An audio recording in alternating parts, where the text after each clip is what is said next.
I was so happy to see a wedding invitation in my mailbox. I pulled it out and a little note fell out on an index card, but I looked at the invitation first. It was truly beautiful and I immediately stuck it to my fridge like the work of art it was. It was addressed to my husband and me and I was beyond stoked. I love weddings. I tend to get teary-eyed and smile until my face hurts at the joy of new beginnings and all the love. I was even a wedding singer, that's how much I love them. I picked up the note card and read that, and while my husband was invited, I'd be in another room helping to babysit all the children there with several other female invitees. There's a special room for children at the church and that's where I'd be. For everything. I'd still need to dress for a wedding in case I wind up in any photos, but I'd be taking my reception meal with the children and I'd be with all the kids for the ceremony. Then there was a link for their gift registry. Oh, and the meals for my husband and myself would be $100. Each, and we have a link to pay it when we digitally RSVP. The first problem here is that I am disabled at 50 years old. Legally. I use oxygen. I use a walker when I need to walk long distances. I sometimes have to give up the walker entirely and use a wheelchair. I'm not proud of it, but there it is. I could happily sit in a room and look at kids, but I'd be pretty useless to prevent a fall or stop a child from choking or anything else that would require me to move quickly. Second, my husband isn't the one who has been friends with these people since childhood. I am. Why would he be invited to watch the ceremony and be part of the reception but not me? My husband said he'd happily watch the kids and let me attend the wedding and reception, but the invitation specified that only other female invitees would be watching the kids, so they'd let him. Is this a normal thing at weddings now? Do you pick guests to babysit other guests' children? Should I call them up and explain my health situation even though they already know it and visit me during my multiple hospitalizations a year? I hate having to pull the health card, but honestly, what were they thinking? I confess that I feel offended and hurt that I'm nothing more than a babysitter to them who is expected to pay for my supper and babysit for free. Would I be wrong to simply tell them we won't be able to attend and to find another sitter? And if we don't go, do we still send a gift? I know these folks because my mom, R.I.P., mom, and the bride's grandma were besties. So, I grew up with the bride's mom as an almost sister to me. We went to school together, graduated together, worked at the same place twice, and have been super close since. The bride is like a goddaughter. At least I thought she was. I'm gobsmacked here. The church where they are getting married is a Southern Baptist church. They aren't members. None of us are overly religious. They just liked the venue and booked it. I've never been inside, but it's lovely on the outside, and apparently, it has a childcare room that is big enough for a bunch of women and kids to hole up comfortably for a wedding and reception. We're all American. The groom's family is related to my family via marriage, and the bride and groom met at my house at a cookout a few years ago. I've always been way closer to the bride's family, though. I knew that there had been a proposal. I got FaceTimed about 10 minutes after it happened, and my husband and I cried and laughed and wished them well and oohed and awed over their story in the ring. I was expecting an invitation, sure. But not like this. The last time I had lunch with the bride's mom, she told me they're inviting around 200 people, so it'll be a large wedding with, I'm assuming, a ton of children. No, I don't hate kids. I love kids. I would have loved to have kids of my own, but my body just wouldn't do it. It took 2 miscarriages and a stillbirth to finally make me accept that it wouldn't happen for us. We are in the process of adopting 2 young adults that we brought into our home when we found out they were kicked out and homeless at 18. They've lived with us for years and we're making it legal. They call us mom and pop and we're a family. I'm still considering my options. I've started and deleted multiple emails to the bride's mom. I'm a raw nerve right now and my tone isn't the kindest. I want to keep it all in writing so there can be no he said/she said. I plan to ask if they incorrectly sent me the note about babysitting since they know I physically cannot do that. But every inception of the email led with WTF, Donna? Update 1. I spoke to my friend, the mother of the bride, and I'm pretty upset. I've been bawling for most of the day. She called and said that they were getting a lot of backlash from the wedding guests. No one wants to pay $100 for dinner and only 3 of the women asked were okay with babysitting. I told her I understood that the guests were upset because it's just tacky to 1, be asked to pay, and 2, be told you are invited but only to babysit. I told her I would not be a babysitter. At all. No. Just no. She got mad and brought up how we were lifelong friends. She said I'd be helping them more by babysitting than I'd be helping by simply sitting in a pew watching. I reminded her that I couldn't physically help at all due to, being legally disabled. She said they completely understood that and expected me to simply supervise the other sitters since they trusted me most. Again, I told her that I felt it was insulting to be voluntold, thanks, Reddit, for that word, that I'd be babysitting and that I had no desire to do that, especially not dressed in formal wear. Then we got to the truth. She said that she didn't know if I'd be in a wheelchair that day or require a walker. That's fair. I don't always know which one I'll need. She said that they wanted everyone in pews for the wedding video and me sitting in a wheelchair would make me stick out and ruin video/photos. I said, if I need a wheelchair that day then I can move to a pew and my husband can put the wheelchair in another room or back in our car. I may not even need it that day. Then she says, well, space is limited in the pews. You would take up the space of 2 people with your purse and oxygen tank. I said, no, I would not. I wouldn't bring a purse in, and the oxygen tank either sits on my lap or between my feet. It's like a little backpack. Then she said, well, having you and oxygen in the photos would be distracting from the other people. And there you have it. Words were exchanged and she hung up on me. I haven't been removed from any social media yet, but I fully expect to be. I already feel awful for being this way at only 50 years old. I didn't choose this. I didn't want this. If she thinks it's awful to having it photographed, just imagine living with it. Which is what I told her before she hung up on me. I'm devastated. Just devastated. Update 2. I'm not in the greatest headspace. I don't think I've ever been less okay, honestly. I did not register to RSVP or communicate with them further. Until, another invitee got in touch with me and said that the mother of the bride, a person I thought of as basically my sister, was bad-mouthing me into the ground. I explained my side and our mutual friend was livid. They told the mother of the bride and the bride that they were wrong to want to exclude me because I might or might not need a wheelchair and would have oxygen on my face. I could remove the oxygen for photos, they told her. So, the mother of the bride sent me a message saying, and I quote, well, if you're going to be butthurt about the aesthetic we want to achieve and try to turn other guests saga, instas, then you can fking come and sit in a pew. But not in photos. And we'll try to get the videographer to do edits to the wedding vid, too. But I won't forget how you made this difficult for us. I replied, how did I make it difficult other than existing? She replied, you clearly told about what I told you regarding your wheelchair and oxygen. And she's telling everyone else. We're getting a ton of hate. I said, she asked me if I was attending and I told her no and explained why. I didn't lie to her. I told her exactly what you said. You didn't tell me not to tell anyone your reasons. If they're valid reasons to you, then you shouldn't care, who knows. So, I'm now blocked. By the bride, the mom, the dad, and the groom. A friendship I've had my entire life is over. A goddaughter that I helped nurture and care for is just gone now. We paid for the bride's car insurance, gas, and cell phone all through high school and college because we wanted her focused on just her studies and not a part-time job. Her parents got her a car but insisted she work, but her grades fell when she did and we helped her. And this is how they thank us. This is how they repay our kindness. I guess I'm a great friend when I'm giving money, but I'm not good enough to be seen. I've felt like a burden my whole life and this has set me back so far. I'm just not okay.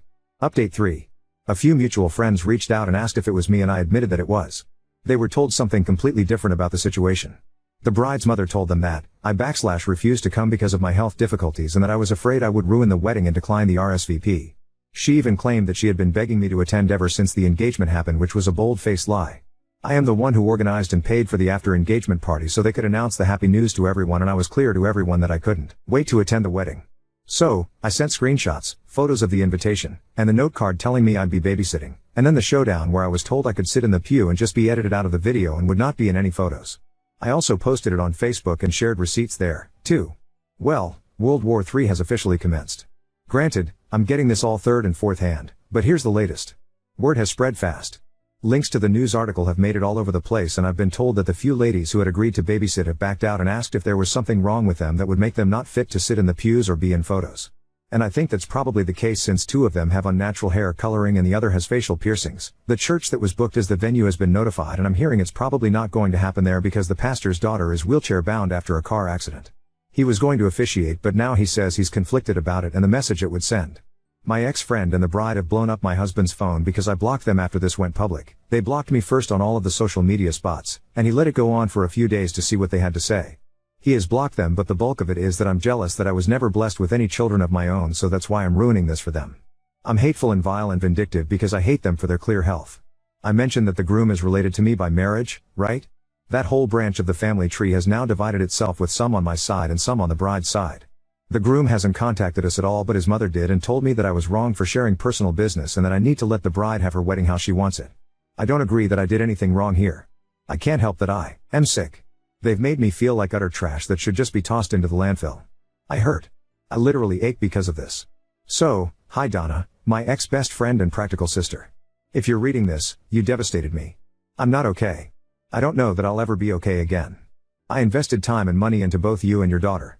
I gave you both a home when your marriage was messed up and never charged you rent or asked for help with groceries or utilities. For over a year, you lived in our home and we paid your way, so you are wrong to treat me this way. My oxygen mask and possible need for a wheelchair should be the last thing on either of your minds, because what matters most is that I, feeling as bad as I normally do, was still going to put on my best dress, make myself look presentable, plant a smile on my face through my pain, and show up for you like I always have. But I never, ever will again. If people noticed me in your photos at all, it would have been because I had the biggest and most proud of anyone there, and they'd see the love I had for you radiating off the image. You will regret this one day when I'm gone and you realize that there are more important things in life than a perfect photo. Now on to second story.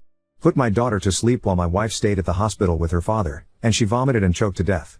I, male 25, and my wife, F 24, had our daughter Angela last year in November. We met at university, we dated for 2 years and got married after graduating. It's our first marriage and we are very in love. My wife, who we will call Kim, got pregnant during our honeymoon and we were both very excited. My parents are out of the picture and Kim only grew up with her dad. We both knew that we wanted to have children and give them the best life we could. Kim's pregnancy was normal. It was our first child. The baby was born healthy and beautiful. She was perfect, chubby legs and round face. I never thought had one day I could love a woman more than I love Kim, but my daughter stole my heart completely. Everything was perfect, but we were very nervous. Since we didn't know anything about babies, Kim's father constantly called us and also gave me advice. My grandmother also taught us how to change her correctly and feed her. We were blessed with a lot of help. Kim's family came from their home country to meet our daughter for Christmas. They were going to stay until the new year, but on December 28th Kim's father had a heart attack and was taken to the emergency room. We went to the hospital and my father-in-law had to remain under observation since his condition was serious. To give you an idea, he might not wake up again. I told my wife that I would stay with her, but Kim asked me to go with Angela home. Whatever had to happen, would happen in the next 24 hours. She didn't want to leave her father's side, but she didn't want to leave the baby at the hospital all night. We agreed that I would stay at home with Angela and she would stay at home with her father and her relatives at the hospital. The next 24 hours passed and my father-in-law began to improve, so the stay was extended to 48 hours, and for 72. Kim came to get some clothes and see our daughter and she returned to the hospital. Due to her concern I had not slept in those 2 days, so after giving her bottle to my daughter I put her to sleep and I myself fell asleep. When I woke up it was almost night. Angela was still asleep, so I decided to have a coffee and watch television. After 2 hours I decided to check on her and she seemed asleep. However, my heart stopped when I realized that she had vomited, and when I picked her up she was cold. And I wasn't breathing. I panicked. I shook her. I patted her on the back. I just desperately wanted her to breathe again. I called an ambulance begging for help. The operator gave me instructions to do CPR. When the doctors arrived we immediately went to the hospital. I called too. Kim, and between my mess of tears and hyperventilation I tried to tell her what was happening. When we arrived she was already there. Kim cried and screamed at the doctors begging to save her. I did too. They did everything they could for about an hour, but in the end there was nothing to do. My baby died at only a month old. They explained to us that Angela had vomited while she was sleeping and choked on her own vomit. She tried to calm us down by explaining that this can happen and that it wasn't our fault. Kim and I are a mess. I haven't told her that I fell asleep while my daughter was dying. I haven't told her that I killed my daughter. I want to end all of this. I can't continue with this. I miss her. I want to hear her crying. Having her in my arms. I want to change her diapers, change her clothes. I want to hug her with all my strength. I want to see her. I miss her so much. I hate myself so much. It should be me and not her. It's my damn fault. I want all this pain. It's over. I want to end everything. Please get grief counseling. This is not your fault. Even if you and your wife weren't dealing with a family emergency, and even if you weren't exhausted, your darling baby could have passed in exactly the same way during the night, or a nap. Even the doctor told you that it wasn't your fault. Like any other parent, you feel responsible for what happened. That's natural. So please get therapy. If not for yourself, think of your wife. How would she cope with losing both you and your daughter? Also, encourage your wife to get therapy. She's hurting as much as you are.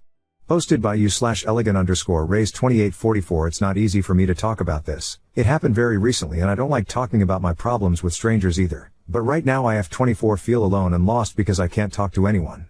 This is the situation. As the title says, my baby died recently and my family is broken. This happened on New Year's while my husband, M25, was taking care of her. My family, my father M66, my aunt F57 and my 2 cousins F28 M30, had come to visit my husband and I to meet our newborn daughter for Christmas. I told my father that we could go ourselves halfway through this year, 2024, since due to his delicate health I was worried about him making such a long trip, but he insisted because he wanted to meet his granddaughter. For a few days everything was fine. My dad loved my daughter very much. He kept saying that she was just like me when I was born. I was able to see my cousins and my aunt again. She was the closest thing I've ever had to a mother. Everything was fine until my dad started feeling bad a few days after Christmas dinner. In a moment he just collapsed due to severe chest pain. It didn't take us long to understand that it was because of his heart, so we took him to the emergency room where he stayed for at least 3 days. During all that time, my husband stayed at home with my daughter, because I did not want to leave my father, since his condition was serious at first.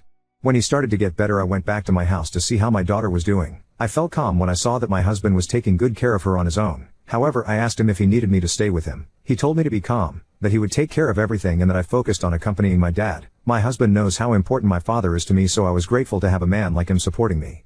I returned calmly to the hospital, but a few hours later my husband called me crying. It took him a while to calm down enough to tell me that my baby was dying. He had drowned. I remember very little what happened after that call. At one point my husband had already arrived at the hospital with my daughter, but they were unable to save her.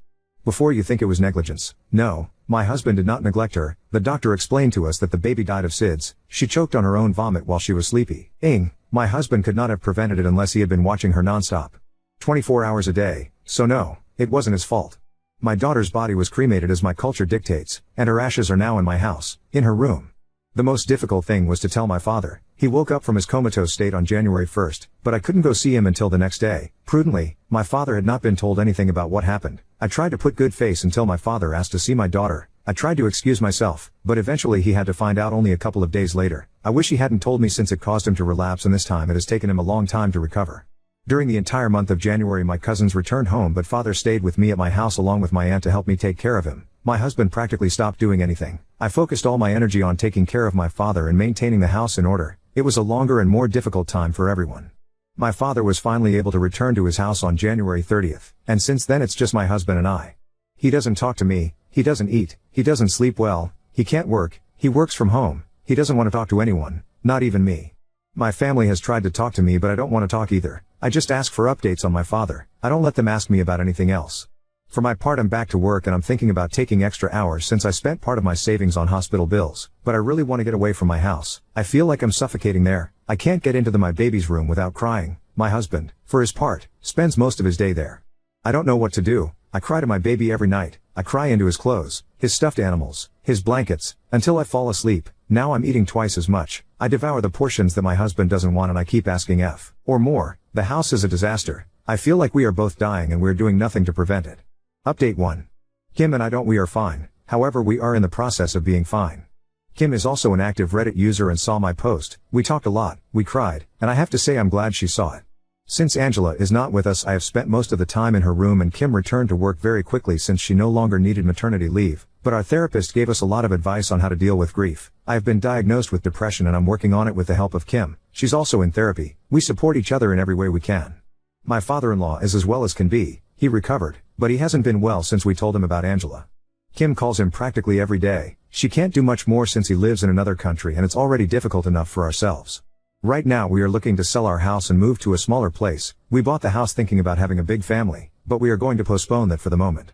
No matter how broken I am inside, my wife is my priority right now, so I have to prioritize my marriage. I will not update again. I wanted to assure all the noble souls who supported us that we are still here and we appreciate your words and support. You are all wonderful people. God bless you. Update 2. I need help because I'm quite nervous about what to do. In November 2023 I had my baby, but sadly she passed away on December 30th of that same year. Due to SIDS she vomited while she was sleeping. My husband was at home with her at that time. I was not at home due to a family emergency. My husband and I suffered a lot from this, especially my husband. He kept blaming himself even though it was not his fault. Neither I nor anyone else has blamed him. I myself am dealing with my own feelings of guilt. It has been a difficult and painful process to deal with grief. It was very difficult for me to have to recover from childbirth knowing that my daughter was no longer with me. My husband continues to deal with depression. It has been a struggle, but we have been a mutual support through all this time. He and I moved from our house to an apartment. We haven't sold the house. Last month, July 1st was my birthday and we went on a trip that we planned last year but had been postponed due to the pregnancy and after the accident. We thought it would be good for us to change our routine, so I took a week off from work and we traveled to the beach. We had mixed feelings about this trip, but it helped us a lot. My husband for a long time just stayed at home while I went back to work to distract myself from everything. But then he went back to working remotely, and after the vacation he told me that you feel ready to start working outside the home again. Sorry for all this wall of text. I thought it was good to give a summary of how things have been. Now, the reason why I am here. 2 days ago I discovered that I'm pregnant. Since my period was late and I only took the test to rule it out and I didn't expect it to come out positive. Yesterday I missed work and went to my gynecologist. I have about 4 weeks I haven't told my husband, because I myself don't even know how I feel. I'm happy, sometimes I'm sad and then excited, but more than anything I'm scared, and I don't even know how my husband will take it. When what happened for my daughter, he also came to Reddit and posted how he felt, and I was very scared when I saw that he confessed that he wanted to die. Recently we are finding some normality within the pain in that moment. The people in the comments were very kind and understanding to him, and I'm looking for the same help. I need to know how to approach this with him. Abortion is definitely not an option.